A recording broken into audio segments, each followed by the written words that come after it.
The Podical sound. Podcast, you can't win. Talking a good game, you can't win. Topics never lame, you can't win. Win. Not your average Joseph. Marvelous. It's ridiculously funny, but funny. Welcome back to the best no judgment zone space in the world, because neither one of us have any law degrees. I am Woodbine Downs Marv. I thought you were going to say Barney. Barney. I'm fat? No, you're not fat, but you know what I mean? You purple. Could be Grimace. You could be. Why all the purple people fat? Why all the purple people fat? Grimace might be just as fat as Barney. Yo, real talk, yeah. Yeah. Would you rather be Grimace or would you rather be Barney? Because if you Barney now, you're a grown-ass man around some little kids. You look kind of suspect. And if you Grimace now... You still around them same little kids. But you go obese and you getting paid, though.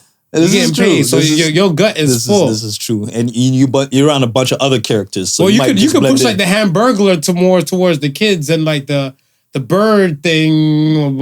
See, I don't remember McDonald's characters like that now. Hamburglar. Ronald. Birdie. I think her name was Birdie. Birdie. Ronald McDonald. And Grimace. That was it. Yeah. Is that 5? Was it 5? Ronald, Grimace, Hamburglar, Birdie. And Smooth. No. And I'm not your average Joseph. And we are the Podical Sons. Let's start this show. Like, comment, subscribe. All of that. On all the socials. At Podical Sons on the gram, Twitter, all streaming platforms possible. We out there. Just search Podical Sons or check podicalsons.com. for the latest. And listen, after last show, we didn't frolic. We didn't frolic, but the day, was it the next day or the day after that? Day after. The day after that, we did go-karting.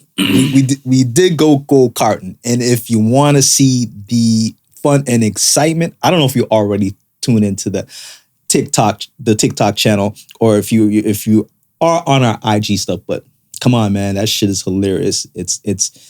It's fun, and I don't know. I was talk to me. I was elated. I didn't think I was gonna have that much fun going. Oh yeah? No, I knew it'd be like, you know what I mean, something just popping. But I think so this is why I be telling you. This is why I be telling you about like the whole expectation shit, like where you see. When you're planning, so okay, this is where I adapt. Remember, we always had this beef. So Smooth and I always have this beef. Yes. Where he would like to announce things and stuff, whatever, at the time, like, coming soon to a theater near you, or some shit like that, whatever. And we're like, nah, fuck it. When the day comes, we just go. We just do it. We just do it. So I think that's where it is. It's kind of like, you don't have to build up the anticipation. Yeah. So it's kind of like, there's no expectations. Right? Now, if you're saying like, this Sunday, Monday Night Raw. You're hoping this bitch is gonna be like popping. You know what I'm saying? So like, the build up and everything, and then when you get to it, some people be disappointed, and some people are like, this is everything I hope for and dream. No, I mean, it was real last minute. I mean, we told the family chat, and this is what we're about to do. And who was down, and I said to Marv, regardless, we're gonna do it. We're gonna do it regardless. And not everybody can come with you. Not everybody can come with you, man. And then after we did it, it's like everybody was mad. Why did you invite us? How come we didn't go? People were throwing up bets, saying how they could just take our money on the track. I'm like, I'm 2 laps deep. You better watch out. I was about to say Mario Kart. It's just 2 laps. It's 2 laps. It's 2 laps on Mario Kart. And people want to talk. So we have decided. We decided. If you live in the greater Toronto area, and you would like to race in the Podical Sons Gang Prix. The Gang Prix. June 14th. June 14th is the date. 2022. Yeah. Don't be shy. Come on by.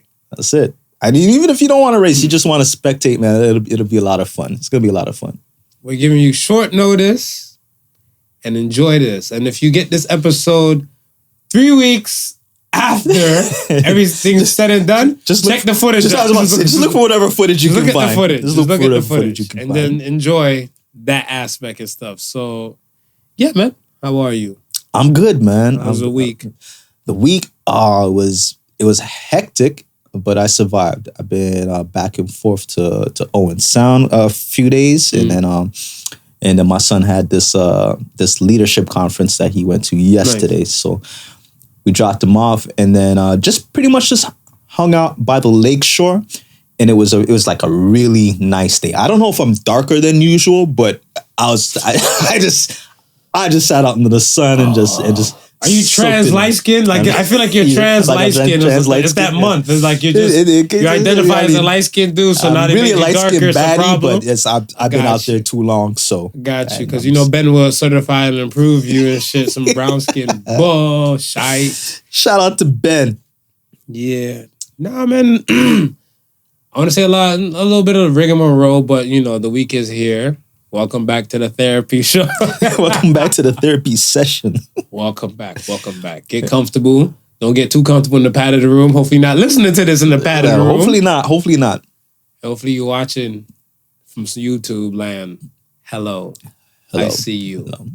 And sessions can run anywhere between an hour and a half to 2 hours, depending on how we feel. Right. So let's kick this off with the first poll. First poll of the week says, does loyalty have an expiration date? 89% said no, it shouldn't. How do you feel about that? I was like, yeah, hell yeah. It has an expiration date for me. I don't know about anybody else, man. But talk to me. I got a 2-strike rule, right? Go ahead. You fuck up the first time, I might excuse it. I mean, something crazy might be going on in your life and you might not be thinking straight, right? But come that second time around,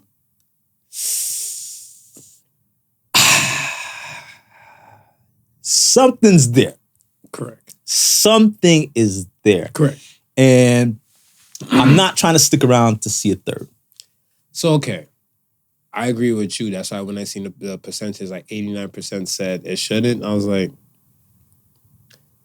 love those people around you. I love those people give you loyalty now. If you're part of that no people, love them, cherish them, kiss them, wash their feet, do all the things. Something. I'm telling you, man, like, loyalty is shaky. It's shaky. And I agree with you. I look at those things where you have these moments and these notions where you have to give me a reason not to be Team Smooth. Yeah. And if you haven't given me a reason not to be Team Smooth, then I'm riding. Yeah. But there's some people and stuff, they do some things and like you said, the 1-strike rule would be like, okay. And then I look at loyalties can be bought. Oh, for sure. Double agents. Not even double yes men. Yes men, yes women. Mm-hmm. You'd be like, man, I don't really fuck with this person like that. Yo, they buying drinks. Yo, drinks on you? Yo, let me get 3 shots of Patron Silver. Casamigo. You'd be like, that dude right there, that's my dude. Right. That's my dude. Right. Yeah. So I'm like, nah, I'm not a fan of that. But why do you think the percent? Because I didn't think it would have been that high. They're more optimistic than I think. I don't know. That's the only thing I can come up with. Like, they're more optimistic than we think. Right. Or I guess they might be thinking loyalty in like a particular category. Possibly. So if you're looking at like a relationship level, yeah. No, you would hope it shouldn't have an expiration date. Right. Yeah. Right? But then again, who's to say? Because you, said person answering question, would know the dynamics of like if you're in a relationship or not, how it is. Yeah. Now, if you've been in a relationship with said person that you're with and you're answering the question and you look at like, has said person cheated? Has the person left? Have people in the past left you and stuff like that? Like, have they broken the loyalty aspect? Because like I told you, like, trust, loyalty, and respect. You break one, all 3 are gone. Yeah. Right? So, I mean, to me, it happens a lot. and not I'm saying not to me directly, but I see it happen a lot. Yeah. So I try to steer away from people like that who I feel like their loyalty might be kind of shaky or could be bought and everything like that. Because I mean, hey, if somebody said, tell Marv to fuck off and take $1 million, you better take that mill. You be smart about it and everything like that. But my thing is that like this person is proven their loyalty and stuff, whatever, has the expiration. Yeah, yeah. And I was just thinking about it from the perspective of, I won't say all of our viewers and followers are of a certain age bracket, but the people that follow us, I tend to think that at some point you may have had a friend that has fell off. And the reason why they fell off is because of one of those things were broken. Trust, loyalty, respect. Right? And anybody who I run into, and I'll be like, yo, what happened to what's one? This person, and then they go into some type of story. So it's like, okay, well, maybe people didn't like really think of the question as something like open-ended and kind of zoned in on a particular category, which is, again, women will tell you how much times they've been burnt from a previous boyfriend. But I guess they never looked at that. Men will tell you how many times they've been burnt from previous girlfriends. From previous girlfriends. So, I don't know, do they look at that as that person just not being somebody who they probably may have valued their loyalty and then just not count that? So, you know, the interesting thing and stuff is that I realized that a lot of people pertaining to, let's say, I guess either dating or relationship and stuff like that, some people look at some people as expendable. Right. So if you look at somebody as expendable and stuff like that, I want to say certain things that the person might do may not bother you. Like say if you were in, I don't know, let's say you were single and stuff, you had like 5 women. Right? And 1 out of the 5 and stuff, she might not kiss your ass that much. Are you really phased? Right. Because you have 4 other women to replace, right? But you have another situation and stuff where it might be on the ladder, where you're looking like, I don't need this shit. I'm out. It's like, yo, you're not loyal to nobody but your damn self. And some people know the dynamic of relationship that they're in. Yeah. And they just kind of probably say as good as it gets. This is as good as it gets. And just make peace with it. It's not going to get any better? Yeah, they made peace with it, right? So, I mean, if they made peace with it, then loyalty won't have an expiration date. See, and I wonder, okay, so not having an expiration date or having an expiration date, in a situation like that, I wonder, like, what is that triggers and makes the loyalty start? Because like you said, if you're dating, right? If you're in the beginning stages and you're dating somebody, right? You might be dating 2 or 3 other people. None of them know that you might be dating somebody else, or they might know, depending on the type of person you are. You might say, hey, listen, you're not the only person. I'm not dating exclusively. You know what I mean? This is what it is. Not a lot of people don't like to hear that. Exactly. A lot of people don't like to hear that. So you have somebody who they won't they won't say it at all. They won't bring it up, or just no. It's just you, baby. Do you, boo-boo. It's just you, baby. Because I'm a do me. Some shit like that. So when you get serious, I'm like, it's at that point when you find that one, well, okay, you're going to start getting serious with. Yeah. And you start cutting off other people. Is that what I'm assuming that's when the loyalty is starting? Well, I guess when you're cutting off other people, if they do that. Right? Like but it's not loyalty if they don't do that. No. Like if you set person, like I want to say, let's say guy perspective. You set guy, have 3 women, and you cut off 1 and now you have 2. Right.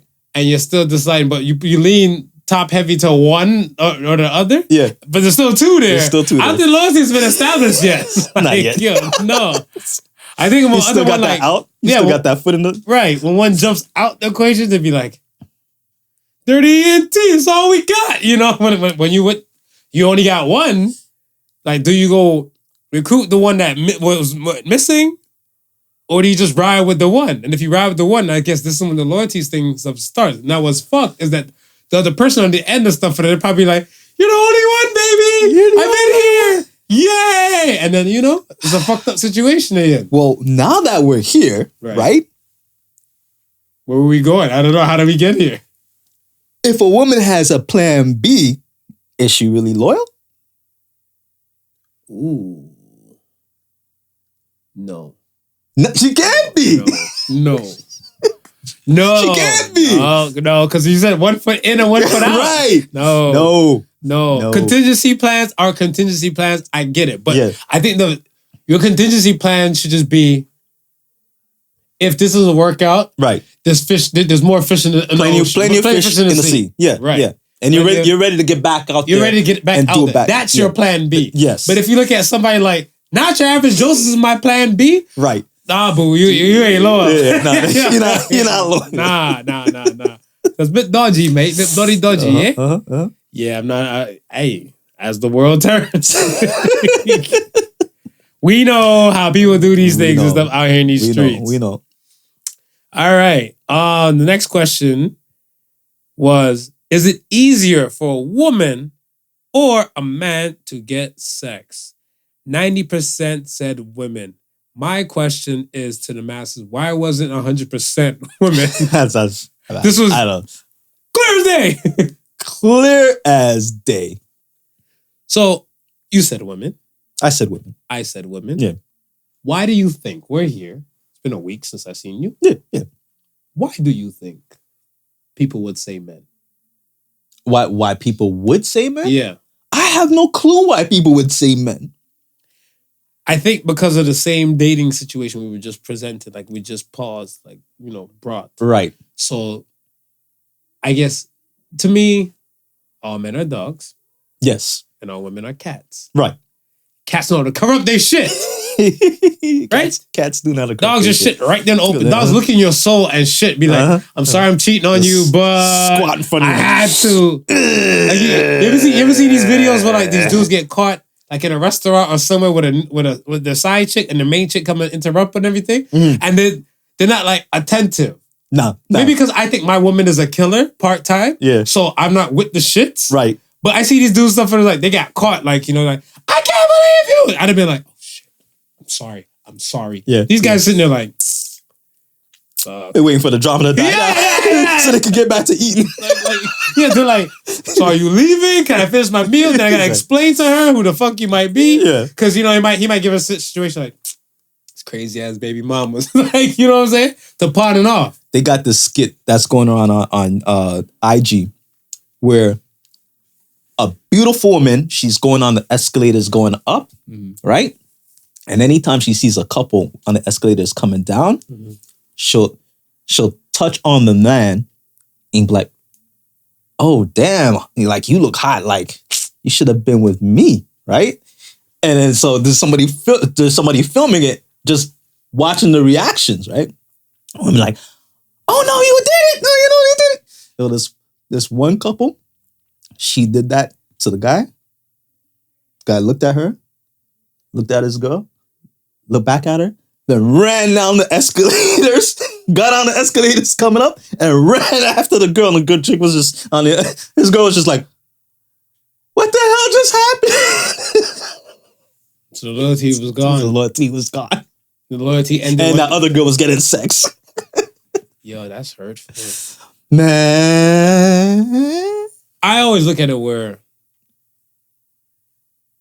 women, I'm probably generalizing here. I feel like women know that, or Lauryn Hill.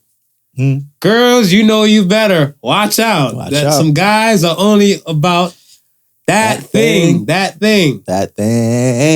For me, it's their cooking skills. I don't know about it. Is it cooking skills? I mean, yeah, it might be because, God, built women with milk and eggs. So it's just the cooking skills. What do I know? They're perfect for breakfast. Right.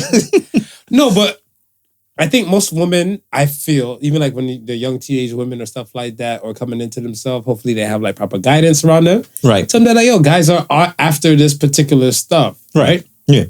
And when they want to, I guess, see if the guy's sincere or not, or depends what the woman has the choice with the guy. You know, some women just like, girls want to have fun. Mm-hmm. You know, Yeah. so if the guy's only there for the fun purpose, Yeah. then do your thing. And if it's long term, you will know like what you're looking for, or what you have a better idea for. Like, okay, this guy's already after this one thing. Right. What are other aspects and stuff that does he have? You know what I'm saying? Right. And this is where the man now, they're looking at like, you already know what I'm after. But I want to see if you have other qualities and capabilities. If you do not believe us, those out there who have he's a really, really nice guy, he's my friend, just out of the blue, just offer him some cooch. See if he'll take it or not. See if he'll take it or not. I'm almost sure he'll take it. You think so? I'm almost sure he'll take it. Okay, so if the guy's single, Well, I'm Okay, saying, like he's yeah. available. You're just if friends. he's available. You just. if he's available, I mean, sex exercise is the best exercise. I don't understand. Like, He's gonna justify it some way somehow. Like, oh, is that what it is? He's gonna justify it I some way thought it somehow. was a closer. Like, you know, I thought we both agreed. We're both adults. You scratch my back, I scratch yours. Yeah. Now, if I'm in a relationship, be like, hey, you know, I'm not gonna tell you, woman, you want to hit this. I'm like, how dare you?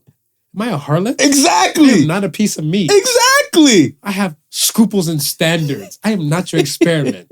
Go find you another hussy. I thought we were friends. Yeah, you know. Is that what you see when you see me? Oh my gosh.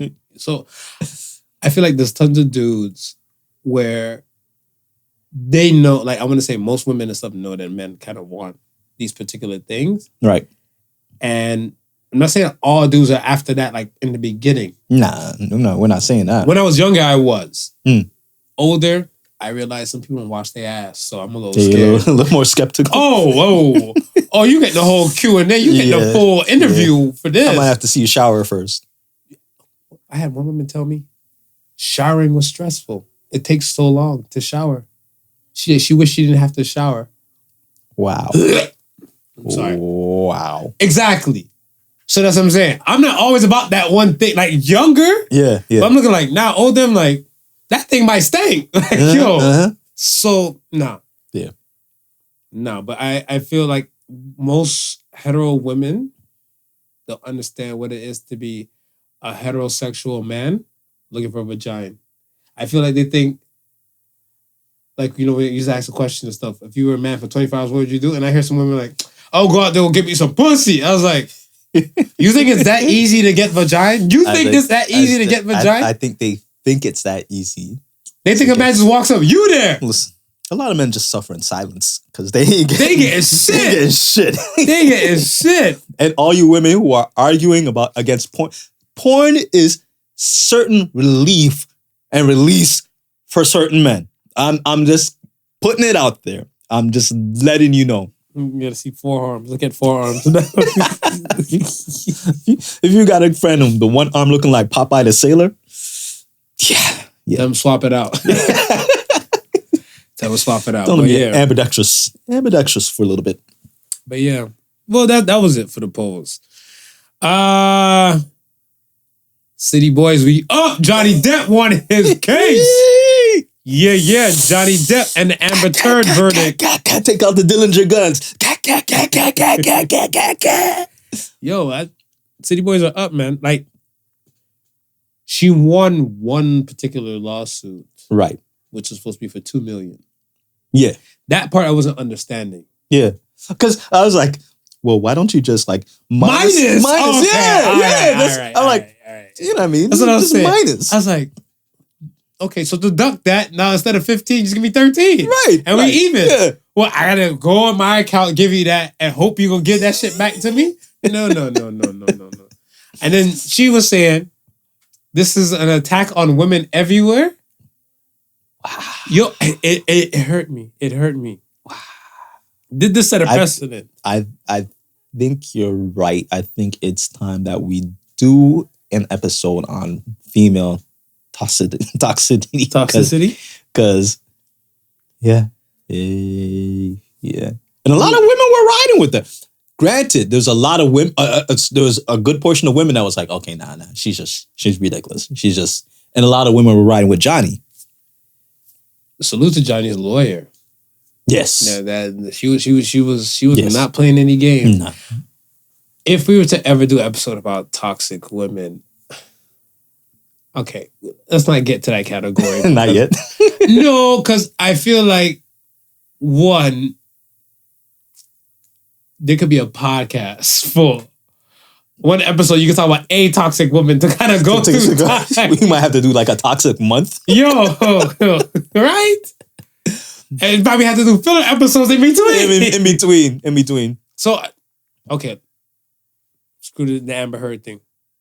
Did you see Jada? You see Jada Pinkett Smith hit her statement? I mean, they're men. They must be able to work something out. Why did it happen, Jada? Why did it happen? These guys ran into each other somewhere, and it just happened. It just happened. And people just had their phones out and caught it. Right. You know what I mean? It's like, it wasn't for a particular reason, particular person. I mean, they were laughing together at a certain point. And she, at a certain point. And she teleported out of the room. Okay. Mm-hmm. You see what I'm saying about the episode? Yeah. Right. It would be like Unsolved Mysteries. Today's toxic woman. We could do a whole season with just Jada alone. Yeah, but it wouldn't be fun because you just have to play that season. Like, just play it in August. Play an episode in August. You'd be all right. You'd be all right. I don't know. Like, I feel like, okay, this Amber Heard situation, I hope it sets a precedent on how women treat and act towards some men. Yeah, no, I hope so too. Because you know what the funny thing, I think when the Me Too movement took off, right? When the Me Too movement was going, I felt like women who had sons kind of got an understanding, possible if they're aware enough, got an understanding like how hard it's going to be for their sons. Yes, I'm pretty sure. I'm pretty sure even Future's mom, because Future's known as a toxic king. I'm pretty sure his mom probably just tried to raise him to be like a good, upholding citizen, ladies man. That man and everything like that. I want to say, money, fame, circumstances, looks, and all that type of stuff does play a factor. Right. Why you might stray from a path that you were kind of set on. I mean, I don't think anybody's trying to raise a toxic son. Right. Yeah. And so then now you're a mother of having these boys, and now they're coming up in a world where it's kind of like we're watching and scrutinizing everything your son, possibly boy, turn into a man is going to do. Yeah. And they're just kind of writing off like, men are this, men are that. I heard a woman say one time and stuff, and it killed me. She's like, I can't go jogging at night because I'm afraid I might be attacked by a man. Me too. Hashtag me too. Shit. Me too. I ain't jogging everywhere and stuff like for a group of men to jump on me and say, what's in your pockets, little homie? Nope. Nah, I'm good. So this is where I was like, it's a people thing. Well, I mean, for the longest time, I mean, I know a few males. I'm pretty sure that you know a few males that when it comes to custody of their children, they've always felt like it's fighting an uphill battle because the courts typically tend to side with the women. And unless you have concrete, solid, 100% proof that she's an unfit mother, that's it. Forget it. Lawyer told me straight goods. He said, you can prove she's an unfaithful wife. Right. It's going to take a lot for you to prove that she's an unfit mother. Yeah. And I was like, so why am I here? Like, basically. And he's looking like, because I'm charging you by the hour. Yeah, I'm going to take your money. And I was like, thank you for your time, kind sir. Yeah. Thank you for your time. But Yeah, I think they just think everything's kind of top heavy towards men. I think, like I said, we're looking at macro instead of micro. Right. And a lot of times, a lot of people don't understand, I guess, what the micro entails to make it macro. You get what I'm saying? Like if you have 100 ones, like, okay, like you have $100 coins and stuff. Canadian. Right. Canadian. And if you have US dollar bills. Yeah. Right? Individually, they're just $1 a piece. Right. Now, if you start piling them up in like piles of tens, you have 10 piles. Yeah. Then you just amalgamate all of them. You have that 100 is a lot. 100, right. Yeah. We're looking at this pile of money or this big ass pile and stuff, but we really need to go to in between the ones and twos, the smaller aspect and stuff, right? Right. Like, okay, is it harder for women or men to get sex? So if it's harder for men to get sex, where is this why the frustration comes out where, like, you know, possible rapes come out? I'm not condoning rape. I'm not saying that, but I'm like, where is this coming from? Can we do something to troubleshoot that aspect and stuff? Maybe make prostitution legalized. So then if they spend the money on the prostitutes, they won't use that time and energy to think. To be like, hey, can I talk to you for a minute? No. Okay, I'm not going to save money by dating you. Yeah. I'm just going to spend my $200. I don't know how much a prostitute is. I don't know. Let's say $50. I don't know. I don't know. Yeah. I don't know. Let us know, anybody out there who's bought a prostitute before. If you're a professional, please enlighten us. But I look at where you gotta understand, like, there's ways to kind of offset. Like we were talking about the gun control stuff. Yeah. There's ways to kind of work between and say, like, all right, this is the bigger picture. What are the smaller parts to make this the bigger picture? It's like you have a portrait. Yeah. The portrait is not automatically big. Let's say it's a portrait of a man standing with a pitchfork. There's probably a grass. There's probably the land. There's probably the shoes. There's probably the jeans. There's probably, you know, the farmer pitchfork. There's probably the hat. Right. All these things encompass to make the bigger picture. Makes the picture. People, I feel like, are forgetting the smaller components that make the bigger picture. Yes, Me Too is a serious thing. Right. But yeah, we're not downplaying that. We have to pick out these smaller things and stuff, what to say, like, okay, who's allies, who are not, where's the problem lies, and like, okay, maybe if we fix this problem, so many things will be fixed in the bigger picture. Right. So I always look at it like, if we're doing it, a lot of correcting and stuff on the man's side. Yeah. To say like, yeah, we can't have men doing this, men doing that, whatever. We're women heroes, roar, and all that. What about the reverse? What about the reverse? What about the women who would walk the streets and enjoy getting the calls? The cat calls? The cat calls.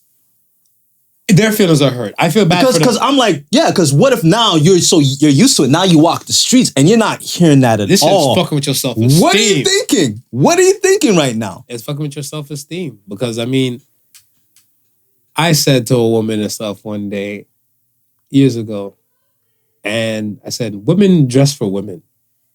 Straight men look at face, breasts, butt. Yeah. Right? I'm like, if I was walking, I couldn't recall myself walking up to a woman. I love your dress and your purse. But the purse offset it. If you didn't have that purse, I wouldn't come and talk to you to try and date you. It wouldn't be. It says wouldn't no straight man ever. Says none whatsoever. None straight man whatsoever and stuff like that. I'm looking at like, oh my gosh, is she pretty in the face? You know, what them titties look like? You know, what the derriere look like? The fine tune minute things. For us, we're simple. I seen a video the other day on the gram. I pissed myself. The girl said, I'm worried and stuff, whatever, that I have like a mom pouch, a fupa, I put on weight. She said, men are for the shits. Throw it on their face. I was like, yeah, just throw it. Just throw it on the face. We barely get, like, if you're that guy that was starving, you got nothing. Right. You think he would really refuse? You're starving. You're refusing food? You're not starving if you're refusing food, right? You're not starving if you're refusing food. All Let me ask you this. A beautiful woman, right? She's got a nice figure, right? She's jogging, right? She's jogging towards you. You see her and she's like, she's a beautiful woman. Damn, she's a beautiful woman, right? She stops. And she decides to stretch. She does one of these. Throws her arm over there. And then you see a bush over here underneath her arm. Okay. Is that stopping you? Is that... Depends. If it's in January, then if it's in January, Yeah. I might just let it slide. You might let it slide. But if it's full out August? What, it's hot. It's sweltering and hot. She has her own jungle here. Shit. I just... Hello. Hello. How are you? All right. T-shirts? No. What if she don't shave the vajayjay? I Is that stopping you? like from having sex? Yeah. Having sex? No. No, because I'm just saying, because women out there feel like everything has got to be shaved. But this is where I want to jump on some women's bandwagon. It's kind of like certain guys played on insecurities, Right. right? Right. Because I feel like manipulation is a hell of a way for control. So I feel like if set person before, like this is the reason why you got to know where something's coming from, Right. in order to know where it's going. Where it's going. Yeah. Okay. Right? Okay. So if she's full on confident, she's doing this shit for herself and all the above and everything like that, and I'm not comfortable with it, and she's like, well, tough titties, take it or leave it, Yeah. then that's just it. Yeah. But if it's something where you call it out to her and stuff, you're like, oh shit, you got, like I seen a video, there's like a couple where like a guy's like, damn, I gotta put up with your hairy armpits and stuff, and the girl, she's like, I gotta put up with you not working and stuff for a few months. I paid all the bills and stuff in here and everything like that. I was like, keep your armpit hair and pay those bills, boo. Like, yo, like, and then he shut his mouth. I'm coming for you. Come on. Right. So I look at him like, what's the goal? What's the goal? And see what I'm saying. If the guy's goal and stuff is the vagina, Yeah. right, to have sex or to get sex, Chappelle said it the best. He's like, a woman will look at a man, pull on his pants, and be like, get too much pubic hair. I don't want to fuck you. This is dry. Right. And then he'll look, he's like, in his head, he'd be like, damn, that's a garden. And still insert penis. And then when the task is done, it'd be like, take a weed whacker and just deal with all of that shit and stuff sometime soon. Fix it up. Like, yeah. You know what I'm saying? Because the goal is already met. Mm-hmm. So I don't think, like I said, I don't think anybody should expect anybody else to change. I will hope, if I see you, like if she's jogger, Right. let's say aesthetically, let's say, I don't know. Let's say she's, pick somebody. Alicia Keys. Alicia Keys. Okay. If she's Alicia Keys, aesthetically, like a bootleg Alicia Keys, and she's going for this jog and stuff like that, and she does that stretch in front of me, Yeah. that's not the Alicia Keys I'm looking for. Like, this is not the keys? No. That's not the key? New York City, please go with me with razors tonight. Like, if that's not in the equation, who the fuck am I to walk up on you like, damn, boo, I would love to date you, but you got a garden. You got too much arm here. Who the fuck? Who the fuck? Could you imagine a woman walking up on you and stuff, whatever? Like, how would you feel? You're sitting down, you're by yourself. Mm-hmm. You're like somewhere on your phone or something like that. And when walk up on you, stuff, you're like, yo, anyhow you were taller, I fucked the shit out you, but I don't fuck with midgets. Have a nice day. Like, okay. No further questions. Defense rests his case. No further questions. I just feel like back to the main thing. It has to be equal on both sides, and I feel like not necessarily saying like Me Too made everything kind of top heavy, Right. but it kind of made like all men seem kind of demon like. Yeah. Yeah.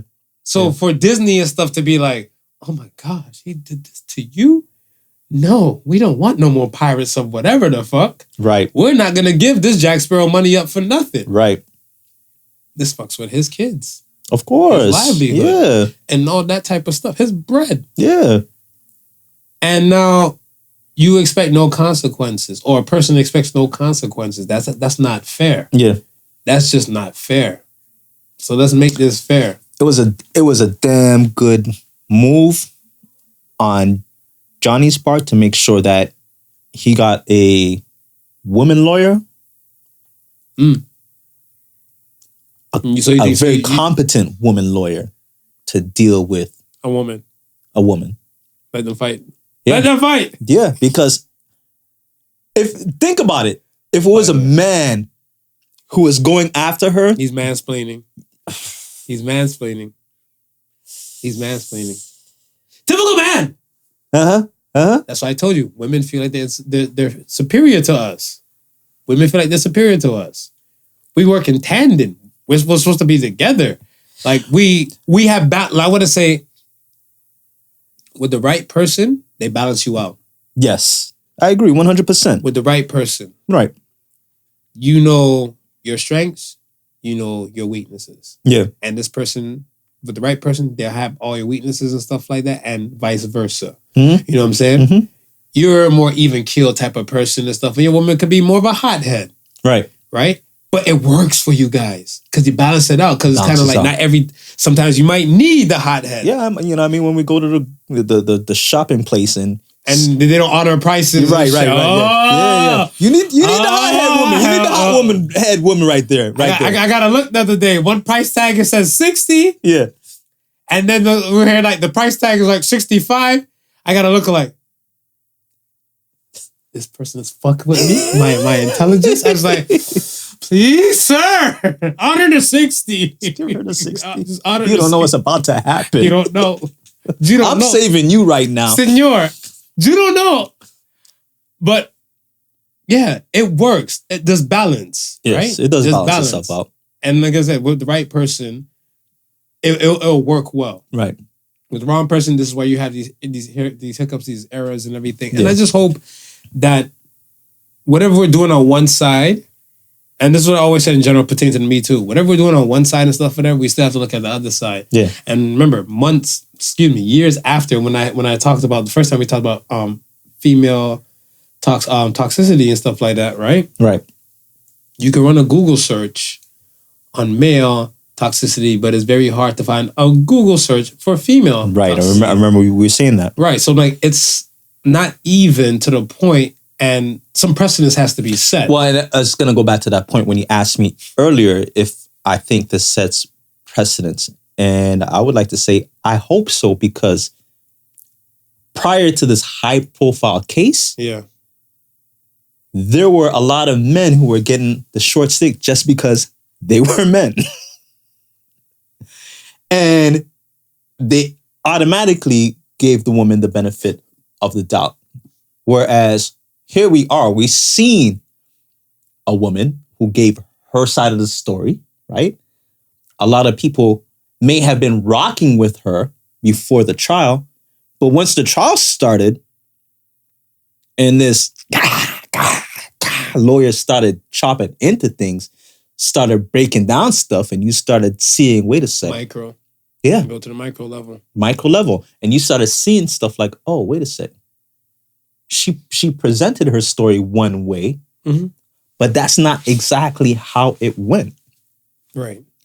So now I'm hoping, you know, the precedent has been set. You're still gonna have to get yourself a good ass lawyer. Yeah. You're still gonna have to get yourself a good ass lawyer that can argue your points, right? And break down whatever misconceptions that are there, right? And this goes for any case. This goes for any case. But we're hoping now that some of these men have been suffering, man. Some of these men have been suffering. Some of these men have been, we talk about it all the time, the abuse, and have to just take the abuse because they believe nobody's gonna believe them. Right. Right? So yeah, let's hope there's a precedence that's set. Let's hope for the best, man. I was like, somebody said, what should Johnny do with all these millions? No, that's just like, get a new bed. Get a new bed. I hope he did before, because I wouldn't clean that shit. Yeah. Get a new bed. If I was Johnny, I'd be like, I'll call in the maid, be like, look here, man. When you take the sheets, Mm. I'm calling somebody to pick up this mattress. Because it might even be seeping in, you know, psychologically, something might just be in your dome piece and stuff like that. Whatever, you be minding your business, be like, you know, you spill some salsa there. And then if you lay down and put your head right there, you be like, do I still smell tomato sauce? Like, you know, is that onion? Psychologically, your stomach already kind of captured and stuff because your brain knows how tomato and onions will smell. So you still think it's salsa in that same spot. You're sleeping and you look over at the pillow, and you get a vision of Mr. Hanky just talking. That's fucked. That's fucked. That's fucked. Who has a bigger point to prove? Vegans or social justice warriors? Ooh. And if you're a vegan and you feel offended and stuff, when I'm saying this, yeah, I don't really care. I don't really care. We're here to defend. I don't really care. I'm gonna say social justice warriors. Why? Only because vegans got a leg up on them. Vegans been going at it for a good while. Oh my gosh. I feel like that's the introduction. Like, you know what they said, what do you want to be called? You know, Mr., Mrs., Sir, Madame, Doctor, and everything. Yeah. I think they should put vegan there. Like just a V. Yeah. And then V dot whoever. Well, I mean, you know, some people do identify and let you know straight off the bat that they're vegan. Hi, I'm a vegan. My name is Sarah. On the dating profiles, I was seeing the stuff on like the Bumbles and the Tinders and stuff like that, and the dating apps. Yeah. Vegan. If you don't like meat, then you should hit the street. I was like, but this is a dating app.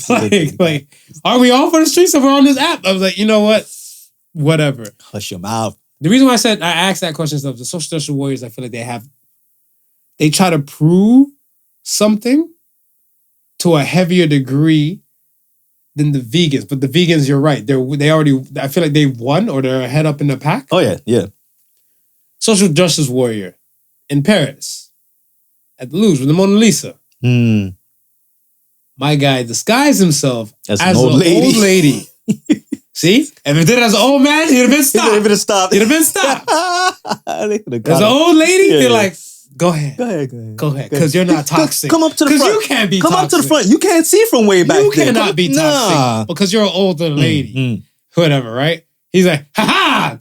Success! Victory is mine. And my man threw a cake at the Mona Lisa. Now, the Mona Lisa's in a bulletproof case. For people think like, oh my gosh, he destroyed Mona Lisa. Yeah. No, it's in a bulletproof casing. They've been prepped. They've been about this life. They know that. Yeah. Decades ago. And certain paintings, certain type of paintings, you have to have in like some sort of glass seal just because of the air might get to it. They're so old that it's crumble, easy to disintegrate, right? Exactly. Yeah. Oxidation. That's right. So this guy caked it. Then he got snatched up and they were pulling him out and they're asking him why. Something you're going to say, Mona Lisa is granny. They making money off Mona Lisa. This is not right. Right. You guys are doing this, that, and the third, where this is a tribal land that was buried and people, we need to move the luge. Yeah. The man said climate change. The fuck climate change got to do with Mona Lisa's painting? Explain to me. Help me understand. Make it make sense. Because you see, when Mona Lisa was alive,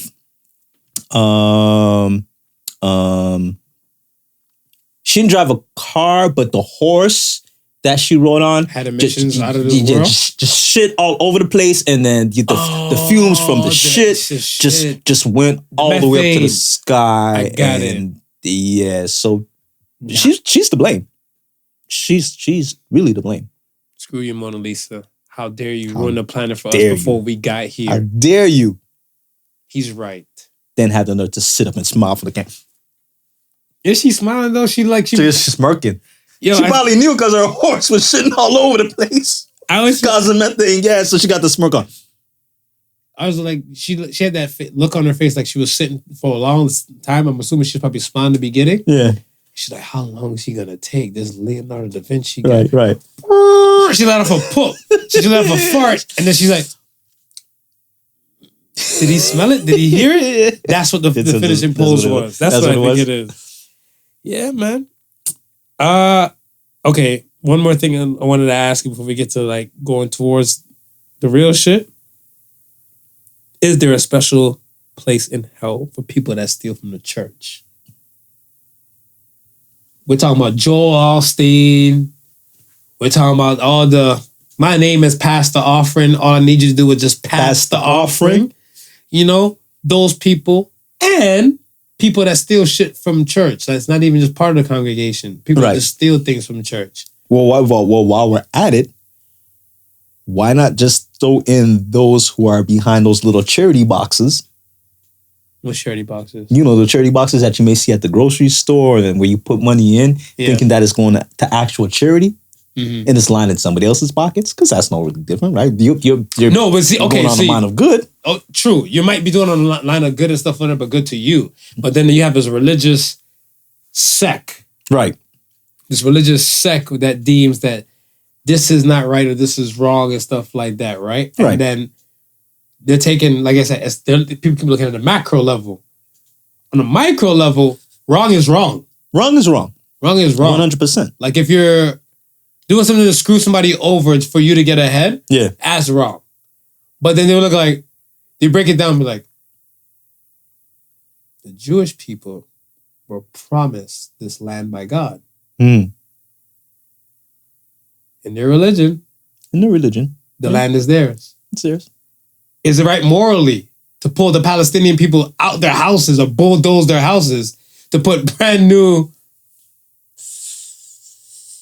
Nah. All right. Nah. And for the sake of religion. So that's what I'm saying. If you're not stealing from like a religious sect, right? Does that make, like, is there a special place in their world of version of hell or not happiness? There might be. I mean, could that be? I don't know. Can we put that up there with taking the Lord's name in vain? I don't know. Were we saying it pertains to the Christian Catholic faith? Yeah. Why is? Yeah, because I mean, what are you supposed to really go by? The whole book or the 10 Commandments? I mean, it's supposed to go by the whole. Well, I wouldn't say the whole book, but I would guess if you're a true Christian, then you would say the laws, which would be Leviticus chapters, right? And then the commandments, right? But then you'll have another set of Christians that will say, well, in the New Testament, it came out and wiped out most of that stuff that was law in the Old Testament, and basically you're on some love thy neighbor vibe and do good. So 10 Commandments is in the Old Testament. 10 Commandments. So we're supposed to forget that. Set it and forget it? Set it and forget it. Because the thing is that 10 Commandments, there's thou shalt not steal. Right. So if you're stealing, that's a no-no. That's a no-no. That's a no-no. That's a no-no. So they didn't specify if you're stealing from the church or you're stealing from the people of the church. Nah, that's stealing. Right. Right. These people in Brooklyn stole, what is it? $2 million. $2 million tabernacle. $2 million tabernacle. 18 karat gold, and it was encrusted with like other jewels and stuff like that. Okay. Brooklyn church. Okay. The pastor said he's not too sure when it took place, but he said the last time he was in the church was the Thursday, and he went back to the church the Saturday night to realize it was gone. And he said like the aroma that he was smelling is kind of like, they use blow torches to kind of take out the tabernacle because it was encased in like a different type of metal casing and stuff on the wall. $2 million. Let me ask you this though. Holla. Is opulence and church supposed to go together? I don't know. Like, church is supposed to be about worship, right? And they say like, come as you are, right? And it's supposed to be like a humble aspect. Why would you need a tabernacle that's worth $2 million? And the reason why I say I don't know is because, okay, the Pope. Right. I don't know. I just hear rumors that he has a golden toilet seat. Yeah, I can believe that. I mean, there's a lot of expensive stuff in the Vatican. Like, I understand the security detail. Right. Security detail, I understand full extent because the assassinations in the past and all the above. I get that, but certain things like was the meek shall inherit the earth and stuff like that. Like, yo, they're out here popping tags, dog. Well, that's what I'm saying, man. The emperor's new clothes, the pope's new outfit. You see that shit? Pious don't really equate to being, super wealthy. Mind you, that I mean, again, going back to the Old Testament, some of the righteous people in the Bible, God blessed them. You know what I mean? So, I'm going to give you cattle, I'm going to give you riches beyond your means, and this and that, for you being you. Mm-hmm. But we're quite a far ways off from that Old Testament. And a lot of these people out here who be blessing themselves shouldn't really be blessing themselves that way. Agreed. Like, if you're a pastor, why would you need a private jet? Couldn't you just fly like coach, like everybody else, to get to where you're going? Could you imagine the uptake, what it is for a private jet, right? Because you gotta fuel it. You gotta have your own personal pilots to fly it. You gotta have a place. You gotta have a hangar to store it, right? Then you're writing that off as a church expense. So that means whatever's hitting in the offering plate is paying that church expense. When you could just fly coach. Mm-hmm. Preach, not your average. I'm just saying. Wow. I'm just saying. Yes, brother. Yes. Shalom Alahan, Shalom Ala drive the Honda. I always feel like those are parts that when I seen this thing on the news, right, I was like, why does the church have a $2 million tabernacle?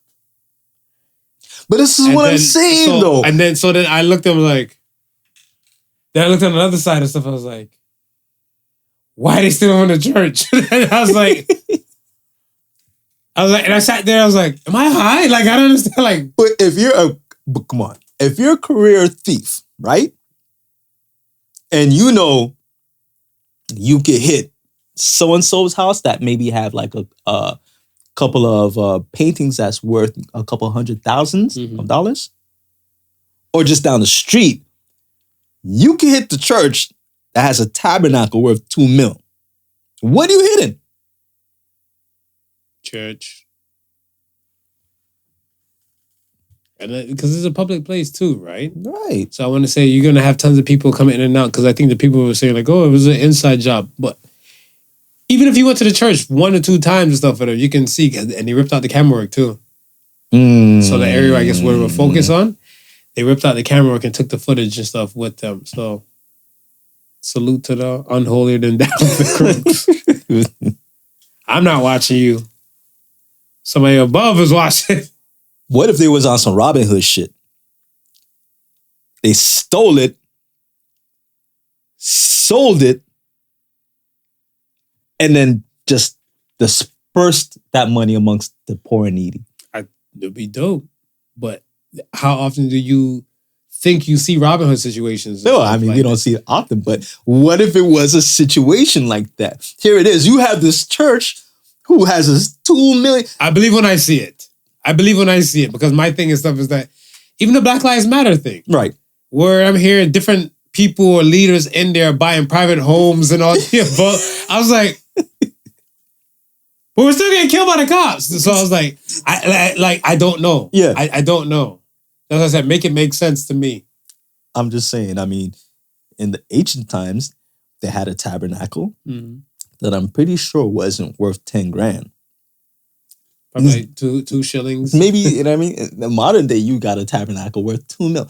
It's the same tabernacle. It's you're praying, right? What is the objective of this tabernacle? It's for you to come and worship and pray. Yeah. I love my people. Guys, I'm telling you, man. $2 million. You look depressed though, don't you think? Yeah, $2 million. $2 million. You all right? Bro, that's like... Because I'm saying opulence. Like when I look at, and this is why certain churches I can't get down with, man. Yeah. I can't get down with. Yeah. I seen it and I scratched my head and I was like I said, I was on the fence. I'm like, you're stealing from the church, but why does the church have $2 million? I was like, 2 wrongs don't make it right. Like, yeah. I guess if you said the church had a tabernacle like worth $200, hell, I can even understand 50 grand. I can understand 50 grand. Because that means most of their budget went there. Yeah. 2 million. 2 mil. So yeah. Hopefully no one will be brought to justice. No, because I feel and hopefully it was some Robin Hood shit. I hope it's some Robin Hood shit because I hope shit. that you have the church people stuff saying, "Oh my God, our tabernacle looks hideous. Let us donate some more." That's all on you. Yeah. And the church can write that off and you can claim it as your tax. So that's all on you. Yeah. And like I said, I hope for the Robin Hood shit, but I had to see it to believe it. I had to see it to believe it too. I wanted to ask you, when was the last time you were depressed? It's been a minute. You bounce out, yeah. It's been a minute. Days, like the. months, Oh, you're saying like how? years. Are you saying when's the last time or how long? When was the last time you've been depressed? I want to say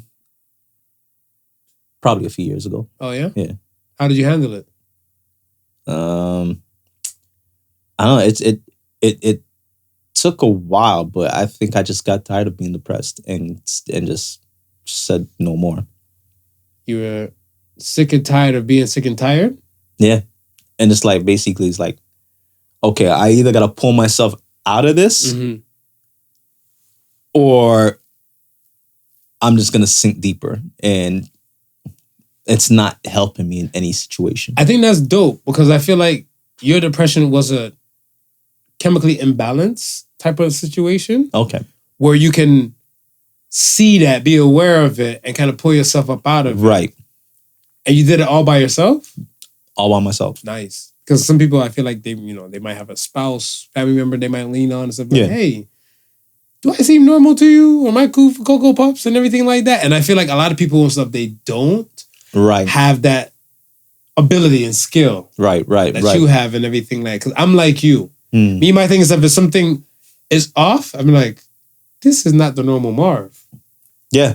Then I'll look at like, why is it not? And I was like, and I want to say sometimes the solution resides within a problem.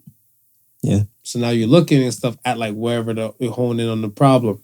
Take it away from macro, bring it back to the micro, identify it, and then troubleshoot it and stuff. And some things you might be able to troubleshoot by your damn self, and some things you might not be able to troubleshoot by yourself, right? So that's what I was looking like. Is it easier for you to, let's say, is it easier or harder for you to talk to friends about some things you might be going through? Like, do you have a fear of judgment? You have a fear of like ridicule? I would say it depends on the friend. There's some friends that I feel like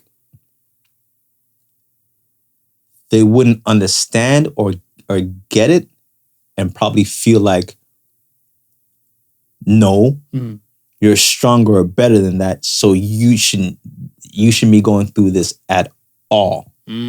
Right? Where there's friends who I know that I have would be like, oh, you know what? It's okay.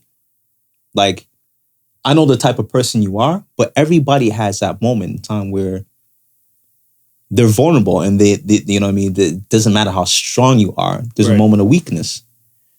And I mean, you're a person like that who I feel like I can come to and you won't judge me at all. Yeah, no, I realize that people like me we're like in a minority because I feel like everybody has like a law degree they got from Phoenix University, man. Like I feel like it's in their back pocket. Yeah. Because the judgment thing is kind of like you're not for something. Right. Or you don't do the norm. Right. That's okay. Yeah. That's what makes this world a beautiful place. But that's what I'm saying. I'm aware of stuff to know that, right? That not everybody's going to do the same thing I do. And you might have your own particular type of charm or spin of doing things.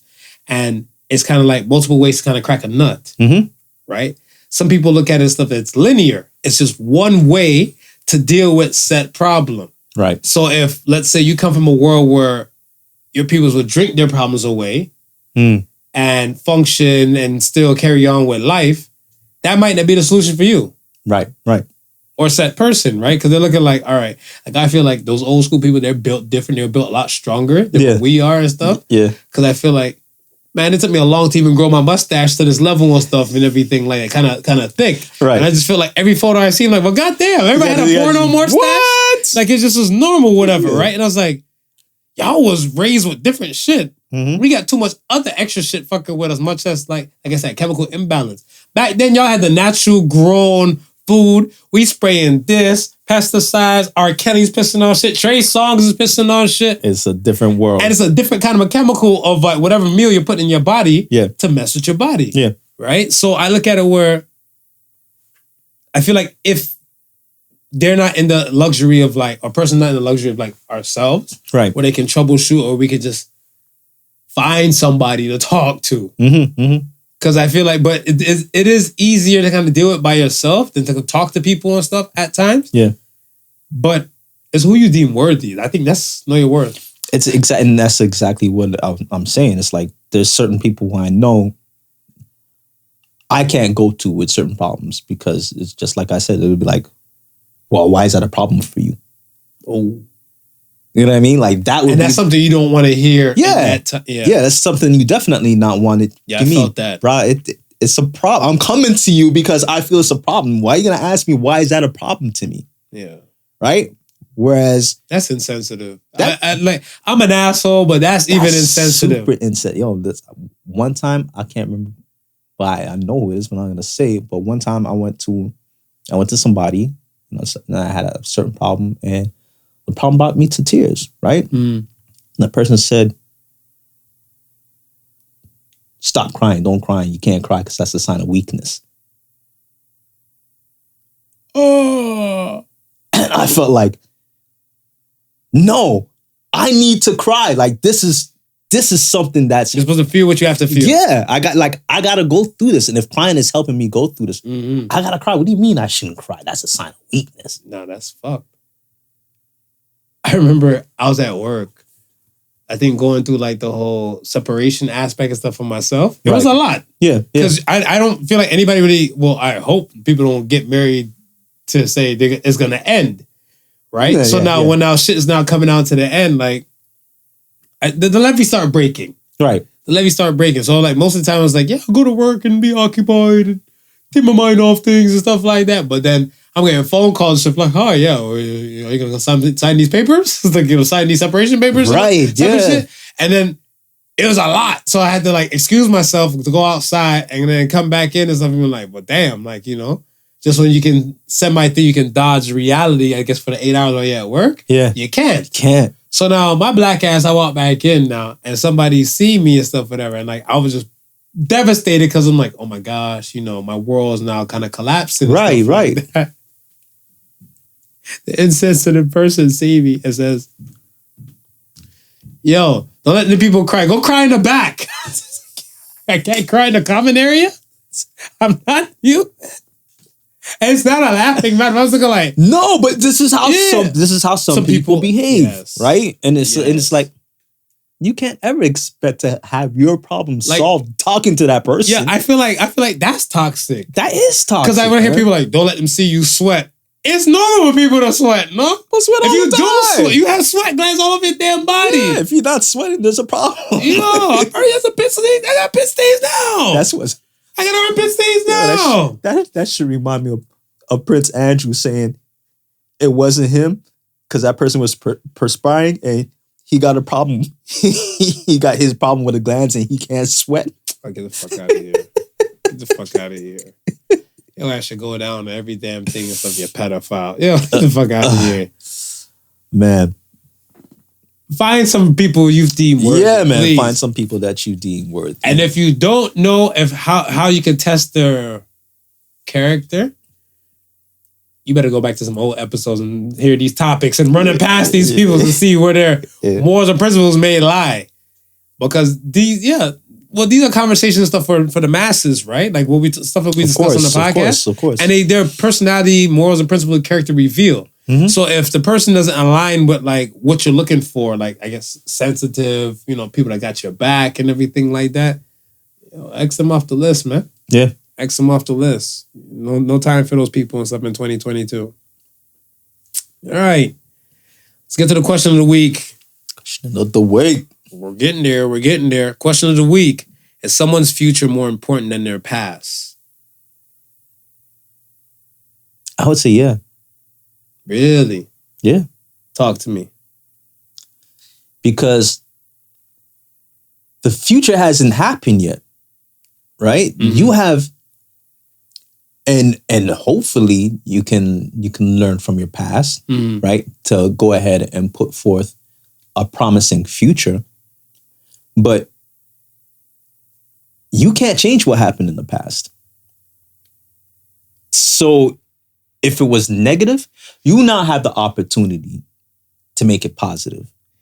If it was positive, you still have the opportunity to improve on that positivity, right? There's the sky's the limit as far as the future is concerned, right? Now, some will say the past will help shape your future. So that's also important. But again, if you had a shitty past, if you haven't learned from that shitty past, you're kind of left with your own devices or help from others to go ahead and build a better future. R. Kelly. His past. R. Kelly has the opportunity now. Oh. He does. He does. He has the opportunity now to just, first and foremost, he has to stop playing the denial game and just be like, okay. Accountability. He needs to now have accountability. That's the first step for R. Kelly. Okay. Right? I think once he accepts the monster that he was, and I'm going to say was at that point because you've accepted it. Now it's like you said, now you can lay that monster to rest. Put him to bed. Put him to bed. Slay it. And let the healing begin. Right? And you're never gonna ever totally forget about the past. But now you have the opportunities to make new memories, make positive memories. That anytime that you think about the past, you can say to yourself, "Oh yeah, but you know what? That was the old me." From this point, here's some memories that I can focus on, or here's some actions that I can look upon that has been positive going forward. To build going forward. Okay. See, I always felt like the past and stuff. Don't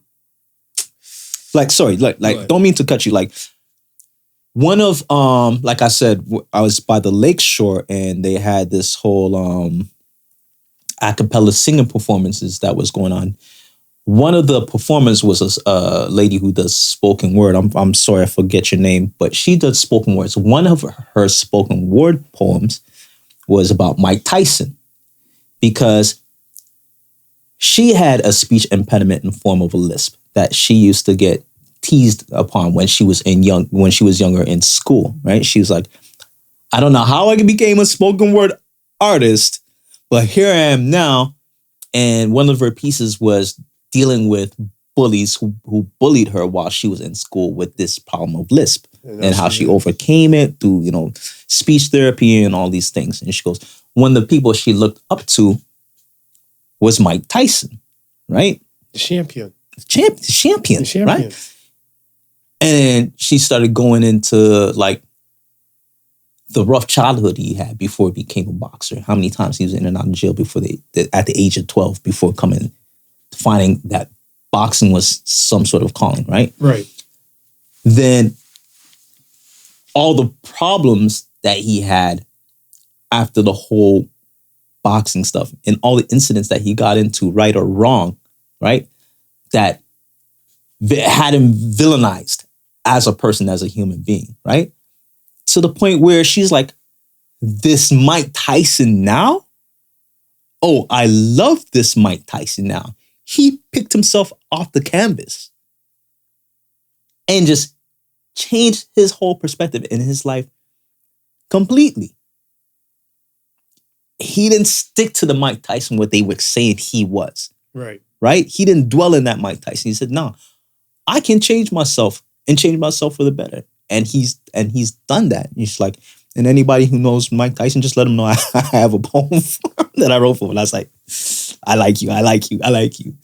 But yeah. Put on the gram and tag him. To put on the gram and tag him, man. But it's one of those situations where, I think the future is more important than your past because there's so much that you can do with your future. The past is already behind you. You can't do anything about it.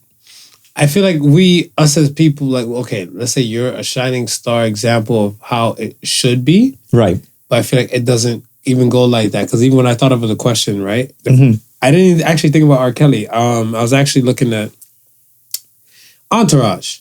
Okay. So I was looking at Entourage and stuff and I was like, oh shit, I haven't seen Entourage and stuff like a hot minute. And whatever episode I was at somebody's house and they were rewatching it. Sasha Grey, that's her name. Porn star. Former porn star. Yes. Former porn star. She was on the show for a little bit, right? The fact I said former porn star, I don't want to say become like you. The fact that somebody will remove the word former porn star and just say porn star, right? They're still crucifying that person from their past. Yeah.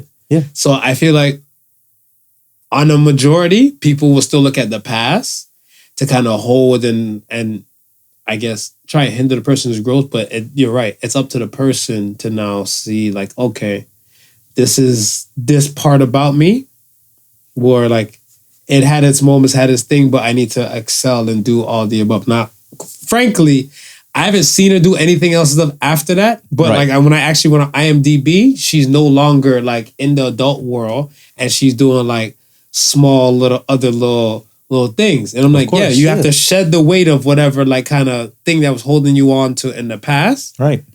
To look towards your future. Yeah. But I think, like I said, majority, I feel they don't look at it to what you're looking at it. Where you put it very eloquently, I agree. That's where it should go. In the ideal world, yes. Yeah. In the ideal world. And again, we can hope. We can hope. And again, like I said, in the situation or the example of R. Kelly, like he has to come to terms with what he did. And he has to have accountability because he might want to move forward, but those people are just like you said, are going to hold him to what he is until he accepts the fact. Yeah. Right? It's like you can't forgive a murderer until the murderer comes to terms with what they've done and what harm they've done to everybody. And then you can look at that person and say, you're right. You can look at that person and say, man, I can't, as much as I want to and as much as I believe, at some point, I'm going to have to just let your past be your past and allow you to move on. Right. Okay. Well said. Let's get to the first Ask the Sons question. Ask the Sons. First Ask the Sons questions of the week comes from Colin Napier. What current legal thing do you think would be illegal in the next 20 years from now? What current legal thing? 20 years from now? Saying hi to women on the streets. No. You know what? I just thought about it when I was reading it. Yeah. Single-use plastic shit. I feel like with the straws, I think it's a gateway. And I have no beef with that, but my thing and stuff is that, okay, I go to a place and stuff, whatever. I don't want to say the name, but it's kind of like they do like food and all the above, hot food, and you can grocery store, shop, and all that type of stuff in there, right? Right. If they had regular cutlery there, like not disposable cutlery, like single-use plastic stuff, I don't know if I trust them to wash it. And that's just the thing, right? We're still about hygiene first. I am. I told you somebody don't like washing their ass. Listen. I think the majority of us would rather, if you had a choice of Don't speak metal for the, metal utensils, Mhm, right? mhm. And plastic forks. I think the majority of us. I'm not saying all of us, and I'm not trying to speak for anybody, but I feel like just for that same reason, you see something in a plastic, you already have the idea that it's been hygienically sealed and you can trust it.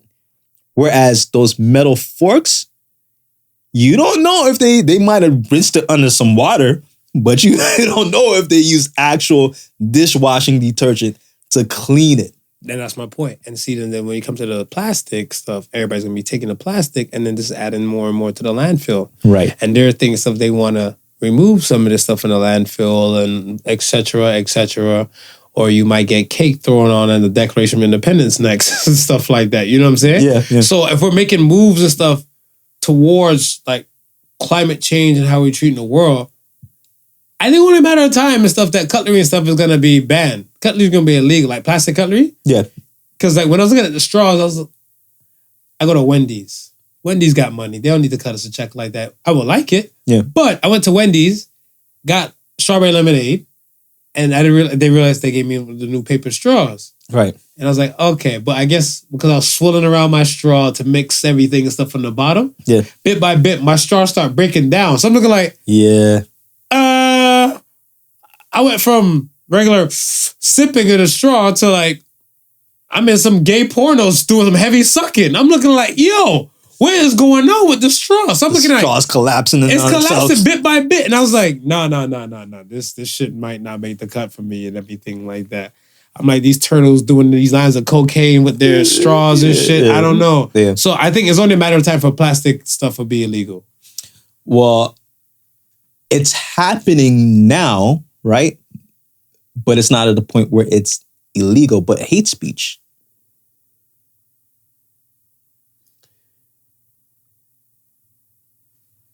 What form of hate speech? Well, this is the thing, because there's a generalization that's happening, right?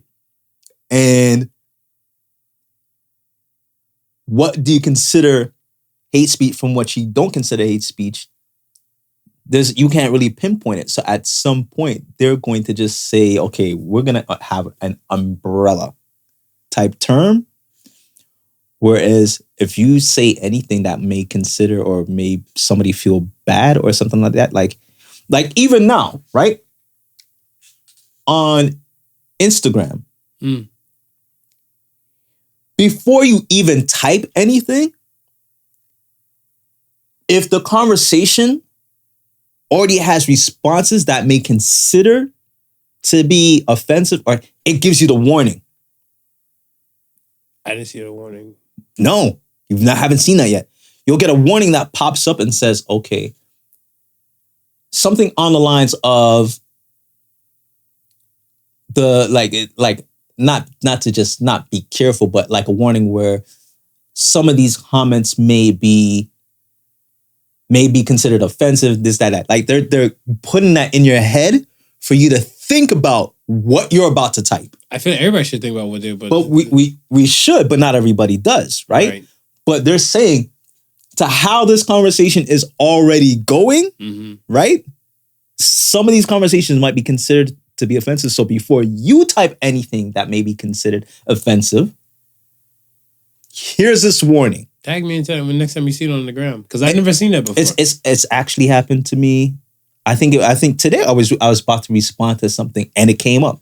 So maybe it's something new. Maybe it's just something that's recent that they've added. I might be watching you because you type a lot of more shit than I do. Well, let me tell you something. It may be, but it's there. It's there. That's what I'm saying. Right? I can only go by from what you hear, what you say until I see it, because I've never seen it before. And even certain words, like even if you type certain words, I know. It might not even be an offensive thing, but just how we speak, right? Like just normal words that we may use. And this is why I said that words are very, very, very important. Right. And I can see the way the censorship's moving. Some of that's 20 years from now. You might find some of that shit might get you locked up. Or go to Elon Musk and say whatever you want on Twit. Allegedly. Next question comes from Clueless Bird. What show had you hooked from episode 1?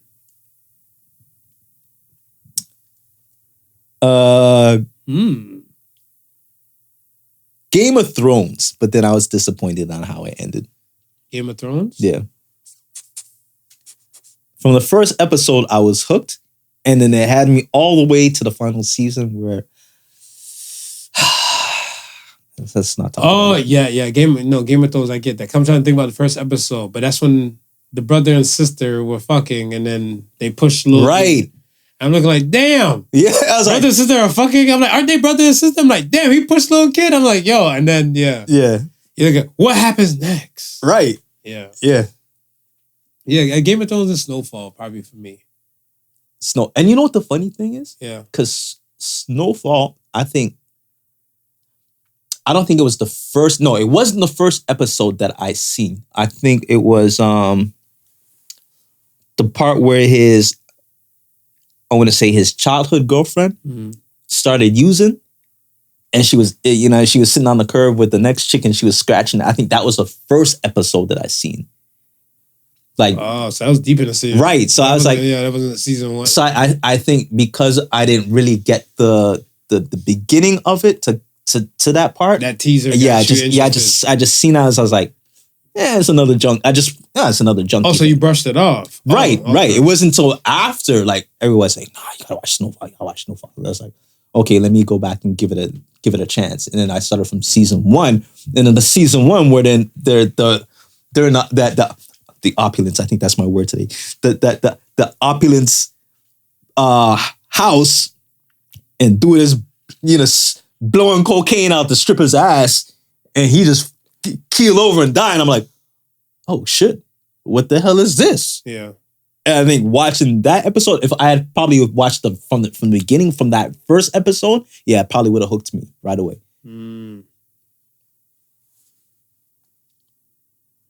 Okay. Last question comes from 420 Clouds. Who is the most evilest person alive today?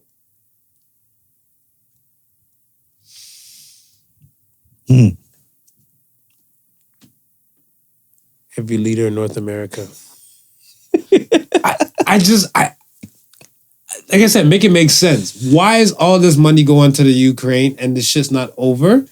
And yet the countries, I would say companies, the countries that are... I mean, you could probably use companies. Yeah. Left over are suffering with price hikes and all this type of stuff. Yeah, I get that.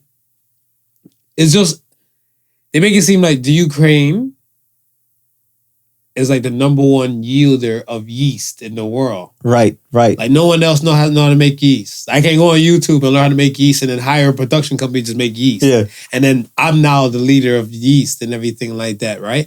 The amount of billions of dollars that it took to fund to keep this thing going, like I want to say to give Ukrainians a shot. I'm not knocking the fact that Ukraine needs a shot. Right. What I'm knocking the stuff is that you're already empty. How are you emptying? You're emptying from a cup that's already damn near empty. Yeah. Like, we're suffering from like gas prices, food hikes, and all that type of stuff. We have nothing to give. We have nothing to How give. are we in a position to give? Nothing to give. And the giving that you're giving now, it's only gonna rape our kids in the future. So so we're bled out now. But our kids are starting from less than nothing and then still have to fit the bill of the shit that you're doing right now. Because the thing that always crosses my mind and stuff is, and I've been saying this, I don't know if I said it to you out loud, but I looked at it where this right here for these hikes and price hikes and everything, this is from COVID. This is catch up from COVID. Yeah. This is not the billions of dollars that's going over to like No. Yeah. Wait till we get that shit to hit us and stuff, whatever. Yeah. It's gonna be like 5 families living in one damn house. Shit. Because I'm looking, I'm like, this is rough right now when everything like that. If you're smart about it, like you can tread water. Right. And I'm looking like, wait till wave 2 comes. Well, I mean, you posted the other day within Canada. There's no affordable place to live in. Yeah. No affordable place. If you're under 30, there's no affordable place for you to live. Forget about it. And I was like, wake up, little Susie, wake up. Like, Y'all sleep? Or y'all woke for different reasons? Like, I don't know. I'm gonna say that Klaus dude, the leader of the World Economic Forum. No, don't know. You know him? Mm-mm. I'm gonna have to show you after. But I think he's like Dr. Evil in disguise. Klaus. No. Where is he from? He's the one with the wrote the book on the Great Reset. COVID-19. The opportunity of the Great Reset. Oh, he's still alive? Yeah, he's the head guy of the Davos. You've been hearing about the Davos? No. You never heard about the Davos? No. That Davos would be like, have you ever heard of the Bilderberg and the Bilderberg Group? No, explain it then. Explain to the people. Davos is and the World Economic Forum. Okay, so the World Economic Forum takes place, the main meeting, like the bigwig meeting takes place every year in Davos. I think Davos is in Switzerland, if I'm not mistaken. Okay, Switzerland, the neutral land. Right. Okay. So every year, top politicians, leaders, Oligarchs. all the oligarchs, those who are high up in the entertainment society, all the big companies, they go there and kind of figure out how they want the world to be shaped for the next few years. Interesting. So they go and they discuss policy. They'll discuss everything from climate change, the war in Ukraine, freedom of speech. Once a year? They better make this shit the ending of the year, because there's a lot of shit happening just beginning and the mid of the years. Once a year they go and they discuss these things, right? And then they have like smaller little satellite stuff that happens in like different countries, different parts of the world, right? But basically, how they're set up, everybody's looking at them as, oh, these guys want to be the one world, the new new world order type shit, right? So they're saying, well, everybody is trying to fall in line with what they're saying. That whole Build Back Better slogan that all these leaders of the countries that we've been talking about have been saying in speeches, that term comes from that whole World Economic Forum Davos thing. So it's part of that Great Reset that they've been talking about, that this dude wrote. So they're basically saying, yeah, the Great Reset is not really for like the common folk. We're going to be just the shoes that are put on the feet. I can see that. But I mean, we've been saying that it's pretty much it's going there, right? Right. So yeah, he would be the head figure or the lead figure for that. And what's his name? I think I don't know if it's Charles Schwab or something Schwab or something. Maybe it's Klaus Schwab. I don't know. I can't remember this dude's name. He's just, if you just look at him, you don't remember he's evil, but you wouldn't know he's evil. You don't know. You better remember. Listen, I know an evil named Adolf Hitler. Evil. Because he's been throughout the history. No, I've only known about this guy from like maybe the last year or so, maybe the last year and a half or so, when this whole talk about this book, this COVID-19 Great Reset. They're looking at it as, oh, this is an opportunity now for us to go in and reset everything. So like, just like how you said, like all of the bills that's hitting us right now is because of this whole COVID-19, right? This is what we're facing right now. Well, what they're saying is now, okay, well, we can't wait for the next COVID-19 for us to face these problems that we're facing now. So this is the plan going forward, right? But everybody's looking at like, well, the plan that's going forward, y'all are sitting at the table and the table's not including us poor folks. So why don't they just assassinate or get rid of dude if he's the one that organizing all this? Or if they're playing ball? Because but everybody's playing ball with them. The government is playing. They're saying the government's. Everybody's there at these. Everybody who's there at these meetings, they're big wigs. they stand to profit from it. So then the government said, kill the government before they get the clouds. Well, because the thing a nice thing. Well, no, because my thing and stuff is that you see, okay, if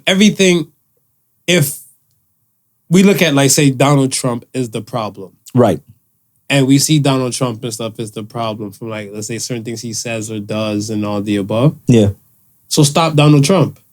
And then we won't have any problems. But you know what I think I think so why not stop the Schwab? Well, I think the problem is that people are forgetting that the power is in the people, and it's just like you're saying, we're not. This is where it's in reverse, where everybody is looking them at as the micro, as micro. As a micro, I can't do anything. Mm-hmm. Whereas, no, if you all get together, it's a different story. I said this a few months back. Whereas gas prices, everybody's complaining about the gas prices. Gas prices are so high. I said, well, tell you what, if everybody or if a good portion of the country says, fuck you, I'm not going to work tomorrow because I can't afford gas. I remember you said that. Right? I'm not going to the pump because I can't afford gas. Those gas prices are going to come down. No, you're right.